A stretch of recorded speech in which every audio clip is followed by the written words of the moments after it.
Ibu geba belko chalachu. Geba beluna. Like, subscribe, comment, and like and subscribe. You do. Yeah, American, Indian, Asian, African.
Ere like argu, ere de, kibundi imdana.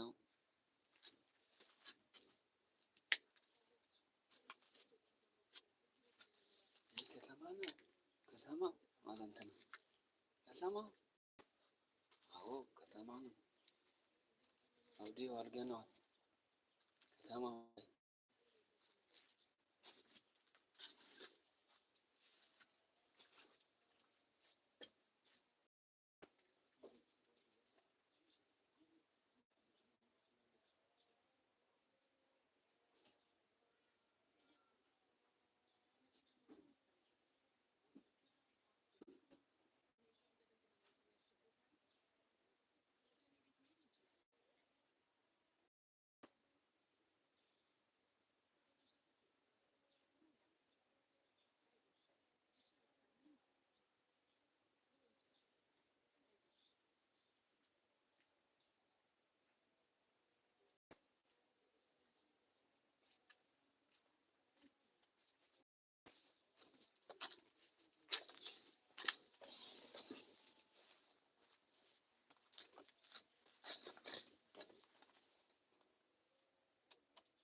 Feel that you're starting to come apart at the seams.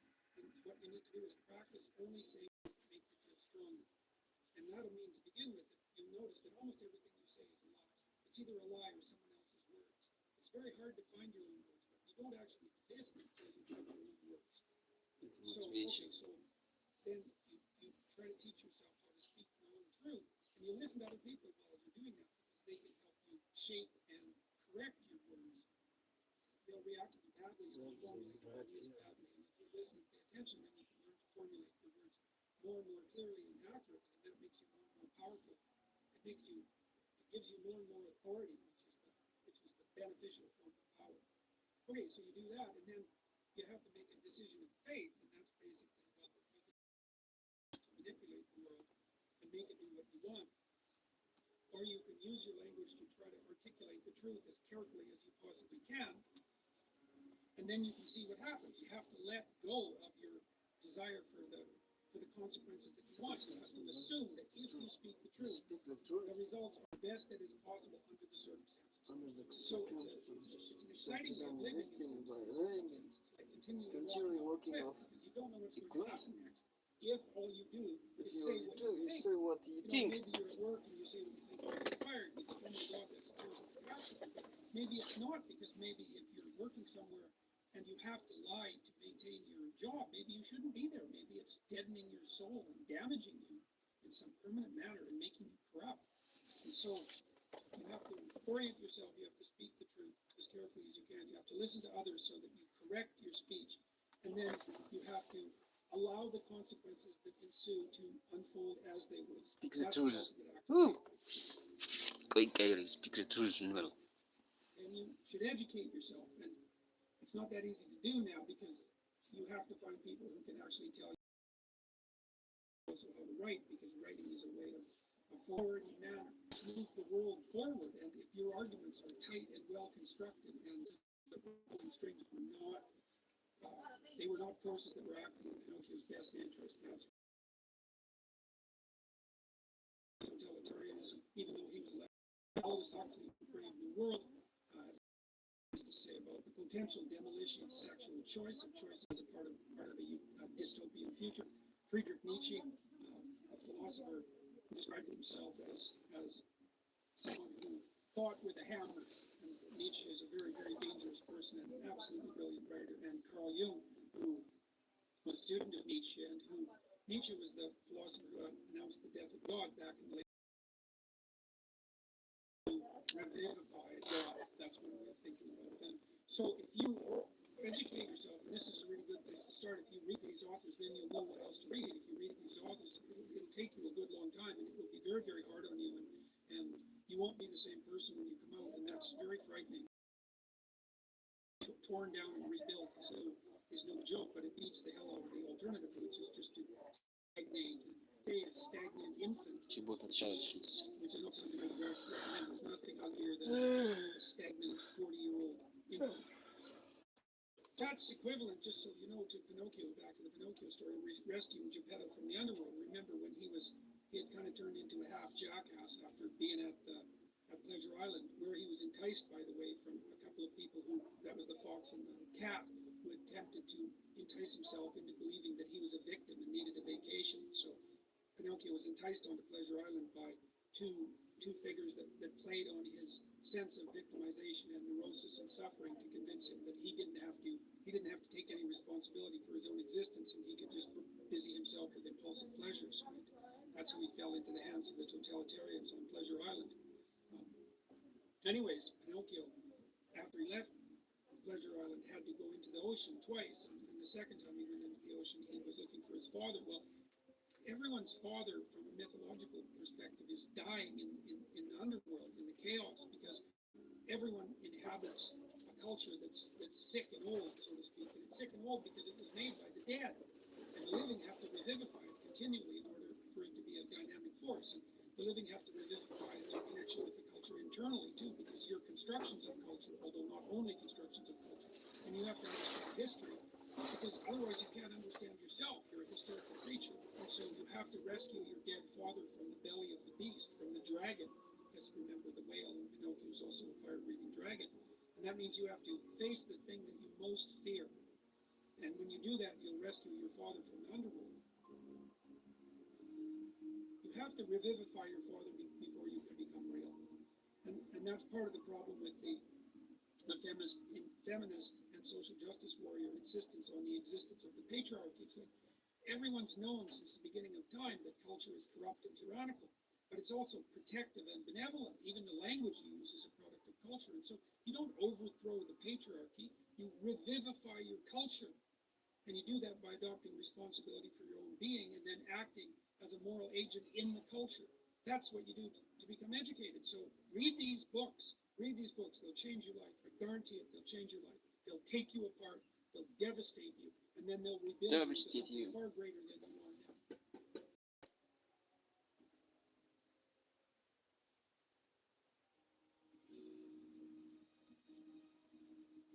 Two or three things that everyone should focus on in their 20s.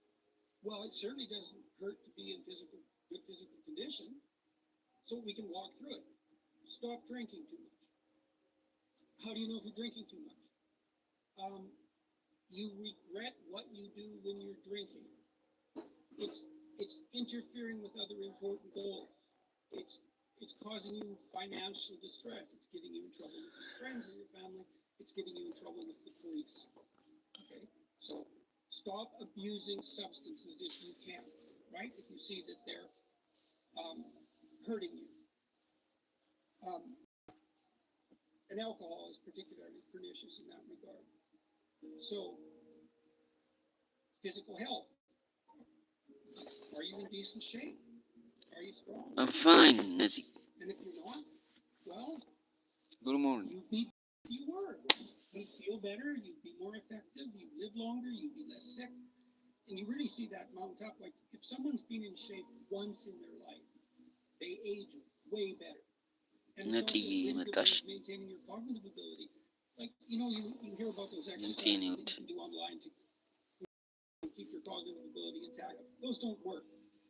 There's no evidence that they work. People keep saying that they make you smarter or they maintain your cognitive function. Psychologists have studied that for 50 years, not by me. hoping that one of those things will work. Trying all sorts of attacks, they don't work. Exercise works.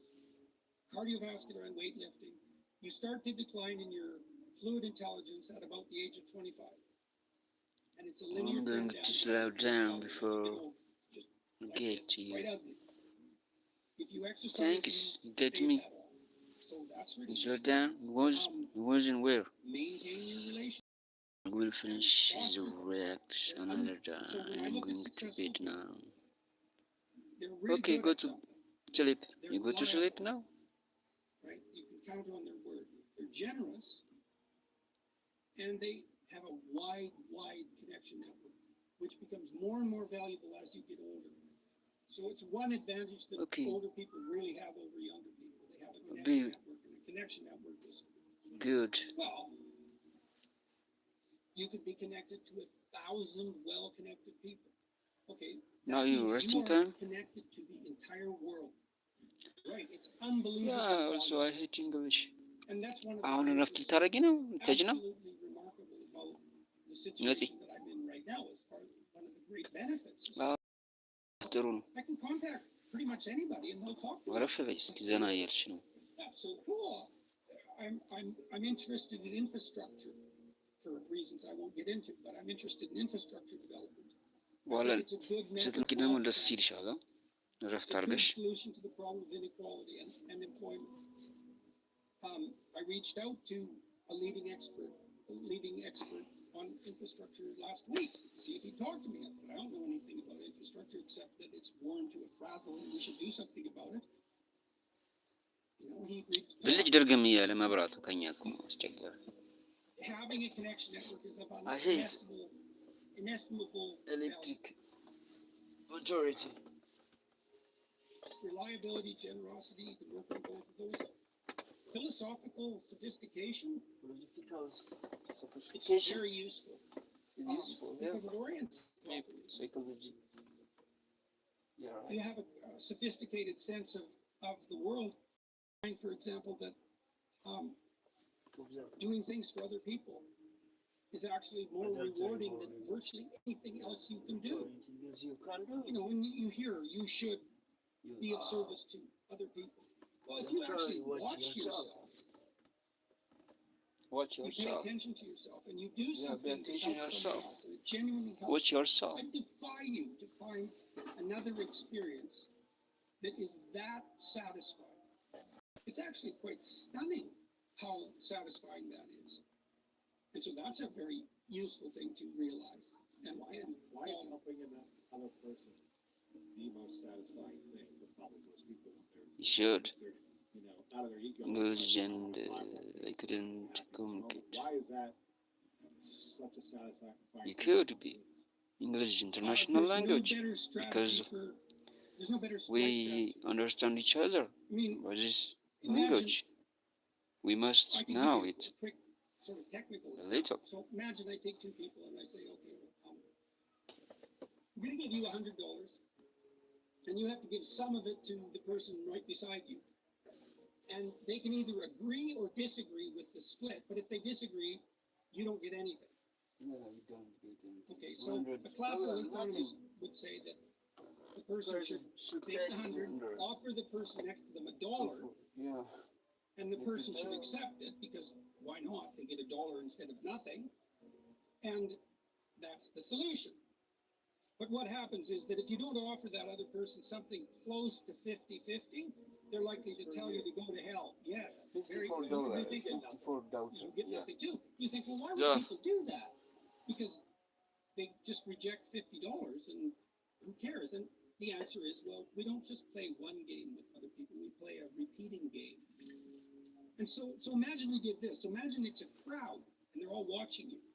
And I offer you $100 and you have to share it with the person. What exactly you speak English in this place to mention whether you say it was at school? Well, I'm not sure that's fair to you, but if it's okay, yes. School? But then everyone else sees that. And now Yeah, they'll he's have an starting opportunity to speak pick who they're going to play school. with next. Well, you're not going to get picked last, Special are you? school. Remember, Not you didn't university. get picked last, You right? getting Okay, so what you did was you turned yourself into an athlete. Machine. Okay. Okay, great. So, but imagine we expand that game. And we say, you want to be the person that See, Marie, wants to play with. thank you for everything. All you have in your whole life is invitations to You're play. good Well, friend. And how are you going to be that person? Be productive, You're straightforward, generous. lovely. Make everyone else better around you and they don't want to play with you. Absolutely. So there you go. And then you get to play. Well, how is that not the best possible deal? It's clearly. Yeah, it's cool. See, so the reason, if the ethical argument is put properly, are the most compelling argument. It's like if you want to have everything you could possibly want and more, then Good person. You be a good. you are, the more likely that is to happen. That doesn't mean that you're completely protected against getting cut off at the knees. But there's no better strategy. And you can even think about this to some degree beyond order. Let's say you want to be self. You think that's the best possible strategy. Why should let's say you should only you must rest. Well, then it's like, what's your best interest? Have a great day, wonderful day. What does interest mean? Have a wonderful sleep. Have a sweet dream. Your best interest. Three mysteries. What's best, what's interest? Well, there's you.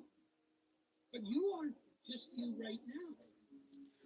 You must rest, you must sleep. Go to sleep. You in 5 years, and you in 10 years, and you when you're a pensioner. You're a community of selves.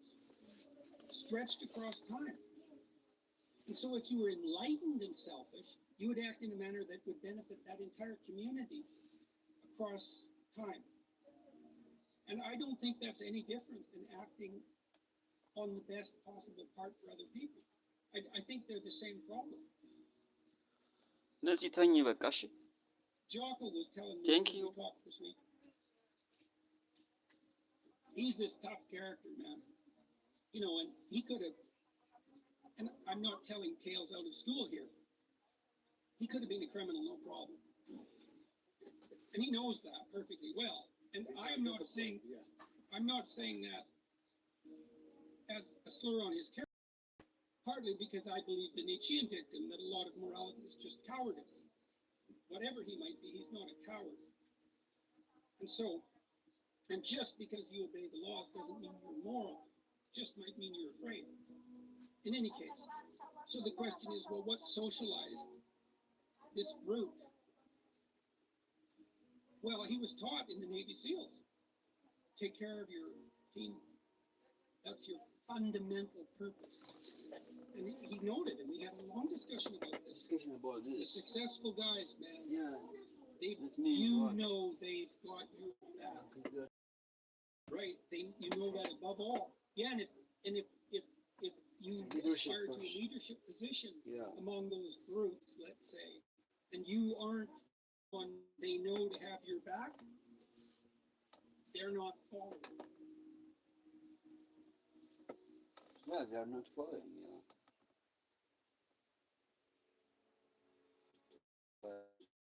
What's the keys to building confidence so that you're attracting? Well, look, I read some of your biographical history before we talked today, and you tell a story about being picked last, and then you compensated for that. Now, Alfred Adler, by the way, the psychoanalyst, Freud built his whole theory around compensation of that sort. Inferiority complex plus compensation. But it's adaptive, right? Like, you got picked last, it embarrassed the hell out of you. Yeah. So what did you do? You decided that is not going to happen again. Right. She got to sleep. Okay, now you did Lizzie, then not Audrey. maybe too Have enough rest, have enough rest time. to be masculine as a consequence. But when I read that, I thought, yeah, but still, fair enough. It wasn't the new you that you adopted wasn't optimal in all possible manners, but it was definitely an improvement over the previous you. Exactly. I was a big last again, that's for sure. Right. Well, exactly. Okay. So the first thing I would say is that if you feel insecure and less and ashamed and all of that, that you have to take stock. Look, I have an exercise online at selfauthoring.com. Yeah, There's 3 exercises there. One helps you write about the past, one about the present, one about the future. The present authoring program helps you assess your faults and your virtues. Okay, well, if you have some faults and you feel insecure and inferior because of that, well, you should. Now, it shouldn't be so much that you're crippled by it and unable to take action. You shouldn't be beating yourself into the ground because you're not everything you could be, because no one is. And if you beat yourself into the ground, then you can't get up and improve. Get up and improve, yeah. You have to differentiate. It's like, okay, to what degree am I being hard on myself, counterproductively critical, hearing the voice of my too harsh and angry father in my head, adopting inappropriate stereotypical representations of masculine competence? How much of my self-criticism is ill-advised? Fair enough. And you want to deal with yourself with a certain amount of care. But then, along with that, there's fix your weaknesses. You know, if you're ashamed of being ignorant, you're showing up at a party because, you claim to knowledge that you don't have. And so exactly. I'm in it because you think, well, what should I do? What should I do with my life? That's a real complicated question.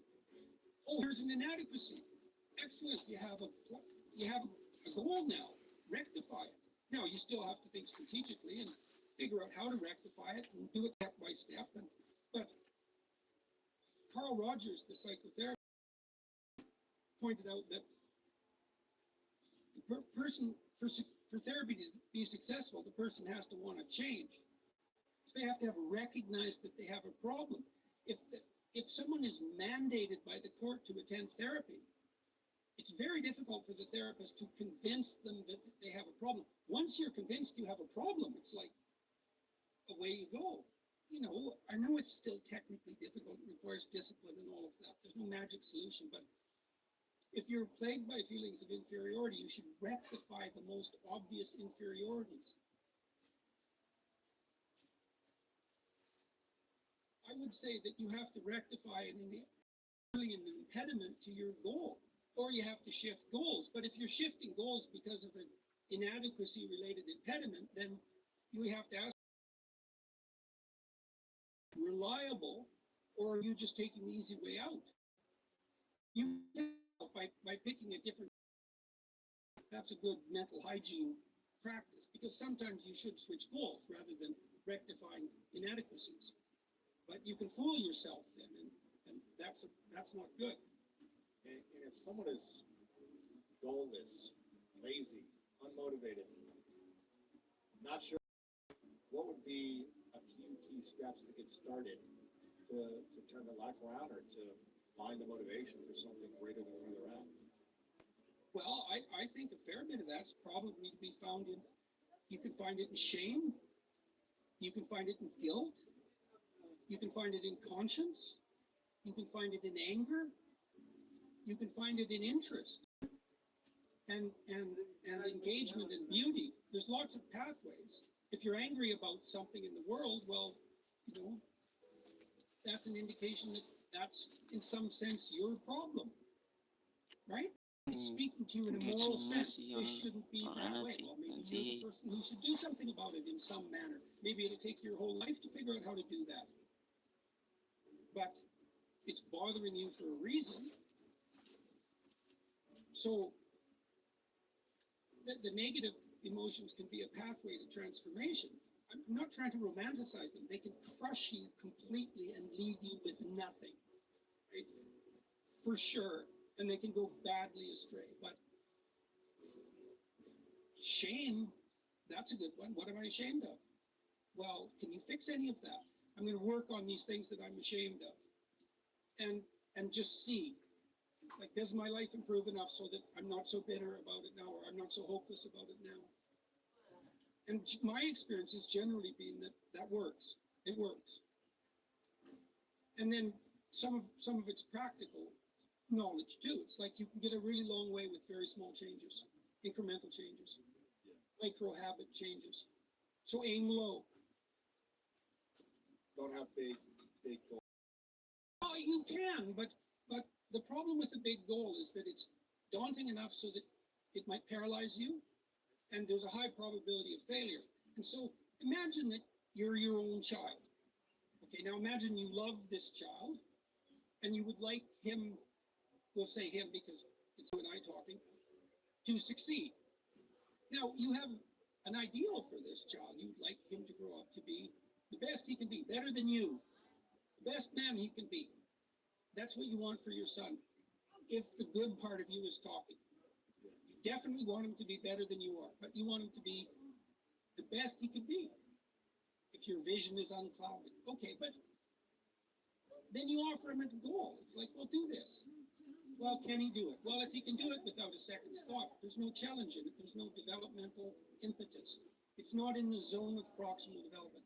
You want a goal that you can do, but that requires some improvement on your part. Because attain the goal, that's satisfying, but then you want to make yourself into the thing that can attain goals. And so you want to push yourself a bit further. Yes. And there's ample psychological literature that suggests that that's where maximal motivation is to be found. So you're pursuing a goal, but you're also pursuing the goal of transforming yourself at the same time. You're doing both of those at the same time. Do you need to know that you're transforming yourself in order to attain the goal? Or do most people just think, I got to take these steps to make it happen, but they don't realize they're becoming better? It depends on what you mean by realize. They have the sense of satisfaction and confidence that would indicate that, although they might not be able to make what that means explicit. But I would say it would be better to make it explicit. It adds one other dimension of possible motivation.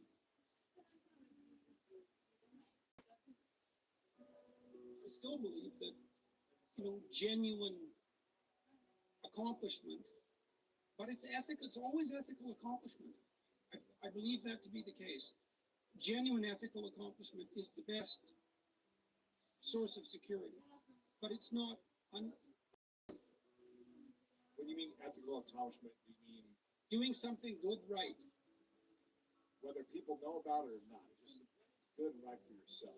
So, or does someone else need to acknowledge that this was good and right?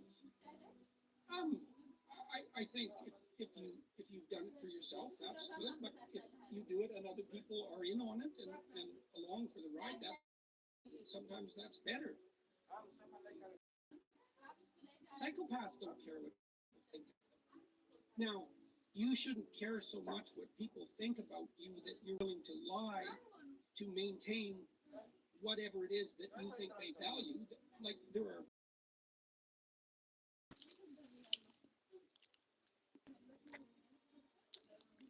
one of the things that men should do as they mature is transform themselves into monsters, but also become civilized at the same time.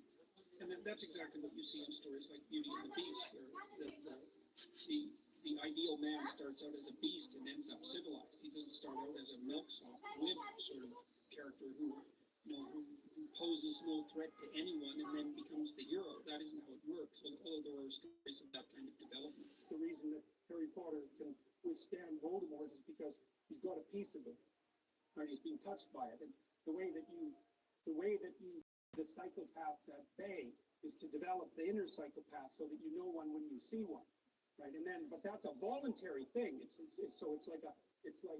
a set of tools that you have at your disposal, which is full knowledge of evil. Question into a monster, and the answer to that is yes, you should, but you should do it voluntarily and not accidentally, and you should do it with the good in mind rather than falling prey to it by possession, essentially, because that's the alternative. How does it possess you? That's easy. Your suffering makes you bitter. Your bitterness makes you resentful. Your resentful makes you vengeful. On that road, you go down that a little bit farther, man. You watch all those rom-coms where there's always kind of a beta male guy who's being real friendly and always failing miserably with the women because basically he's lying to himself and to them. He's a persona, and a persona is the face that you show to the world when you're trying to pretend and to convince yourself and others that you're, I would say, harmless, but a good person isn't harmless. A good person is capable of, well, maybe a good person is capable of anything, but is willing to hold that in abeyance. Well, if you're harmless, you're not virtuous. You're just harmless. You're like a rabbit. A rabbit isn't virtuous. It's just can't do anything except get eaten. It's not virtuous. If you're a monster and you don't act monstrously, then you're virtuous. There has to be a monster. A controlled monster. Batman is like that. I mean, it's everywhere. It's here. For example, lots of my clients are agreeable. And they're generally women because women are more agreeable than men, but not always, because I've had agreeable men as clients as well. And what happens is they're resentful and they don't know how to stand up for themselves. And it's because they're very compassionate by nature. And so if you're entering into a negotiation with them, they'll let you win. Well, that's not so good because, you need to win too, especially if you're in an organization where there's a struggle, right? When you have kids, you can let them win, especially infants. You have to let them win, and that's partly why compassion is so necessary. But as a basis for negotiation between adults, it's like, you have to be a bit of a monster so that you can say no. And so a lot of what you do in psychotherapy is treat people's anxiety, depression. That's a huge chunk of it. Help them straighten out the way they think. That's a huge chunk of it. But another chunk of it is, well, let's toughen you up. let's put you in a position where you can bargain. Let's teach you how you up for yourself, and that's assertiveness training. It's like, because part of how you regulate useful to be dangerous, because if you can be dangerous, you often don't have to be. Men who've integrated the shadow often develop a kind of peculiar grace that would be a consequence of allowing their compassionate side that they may have kept squelched because of embarrassment about it, because they've been harassed for being weak or any number of things. But the practical approach for developing your shadow, I would say, is to contemplate and consider your resentment and notice what it says. Because your resentment will also tell you what you have to say. If you're feeling oppressed at work, or you're oppressed in your life, or then you got to notice that you're feeling oppressed. Then you have to notice angry and bitter, and maybe even like Cain in the story of Cain and Abel, because Cain is sort of the archetypal bitter man. Hello family, Gava Gava Badu.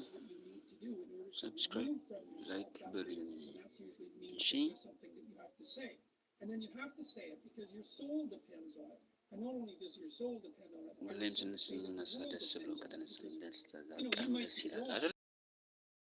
doubt maybe you're just being whiny and you have to talk to somebody about that, but it may be that you're actually detecting something wrong, some tyranny that's directed towards you and other people, and it's like your moral obligation to speak up about it.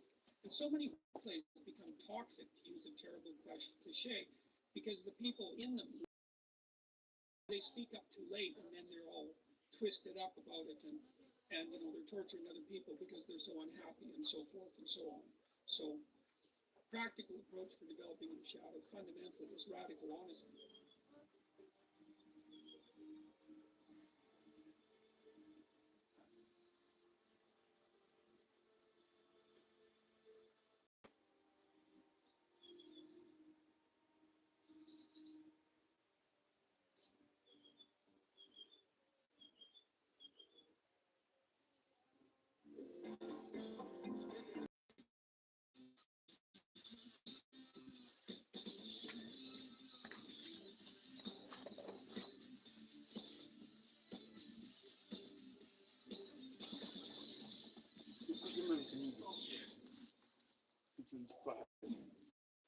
This is T25 Beta Ripped Circuit. Alright guys, we're going to work today. We're working on our cardio, upper body, lower body, and abs, and your focus begins. Lift. Control. Supporting leg into the ground. Spread the toes. Lift and go. The push, I'm going to coach you every step of the way. We have Tanya here modifying, so she's going to do low impact modifications, so you can work. We got Andy right here in the back. He's going to work on the bands. You stay with him, you focus, and keep it going, okay? Now, work the lower abs. Get that for 25 minutes to stay with me in there. Are you guys good? All right, keep it going. So, really focus on lifting. People enjoy. Catch my channel. In 4, 3, 2, and 1. We're going to squat push-ups. This is how we're going to warm up the chest. I know you've never seen this before. We're doing push-ups off of the knee. Push-ups. Down. Press it back. Lift up. Keep it going. Squeeze in there. You got it? Now, what I want you to do is act like your hands on the floor. You're actually pushing against your knees. And what's happening is you're working that chest. You're working, opening up those muscle fibers and the pectoral muscles. All right? I want you to sit a little lower, really push. Now, once your knees go down and your elbows, what I want you to do is almost turn your elbows in so that you really squeeze the chest. Act like you're lifting, let's say, 100-pound dumbbells in each arm. I want to really create that energy. Try to push that energy right into the chest. You can, come on, stay in there, stay focused. Good job, guys. Keep it going.